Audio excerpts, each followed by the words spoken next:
ce sont donc 91 agriculteurs qui ont réussi à pénétrer dans l'enceinte de Rungis. Rungis, il faut se rendre compte, un plus grand marché au monde, c'est plusieurs dizaines de kilomètres carrés de surface, c'est des dizaines et des dizaines d'entrepôts.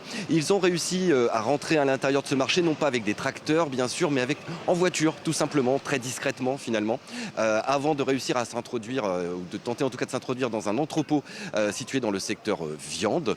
Et ils n'ont pu rester que quelques minutes avant que les forces de l'ordre ne les interpellent.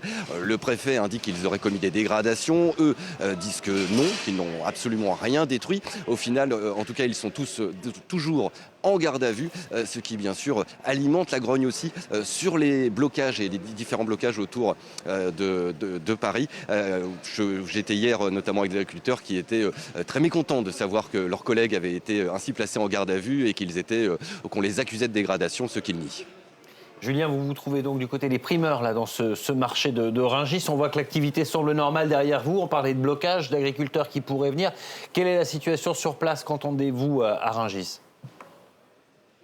Eh bien, écoutez, ici, quand on arrive, en effet, l'activité bat son plein. Nous sommes au cœur d'une journée à Rungis. Ici, ça commence vers les 3 heures, entre 2h, 3h du matin à peu près, et ça se termine aux alentours de midi, on va dire, sur le gros de l'activité. Et vous le voyez, autour de moi, les palettes sont pleines, ça bouge dans tous les sens, le commerce continue à plein. En fait, en discutant avec les commerçants, ils m'expliquaient qu'ils avaient évidemment des retards, beaucoup de camions, notamment en provenance d'Espagne, qui étaient bloqués sur la route, mais qui finissaient toujours par arriver, alors parfois avec quelques heures, parfois vraiment plusieurs heures.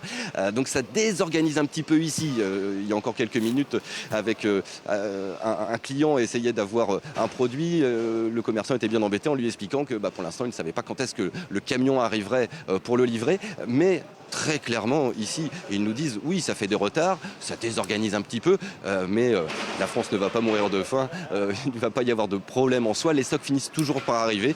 C'est parfois, voilà, ça fait des petits délais.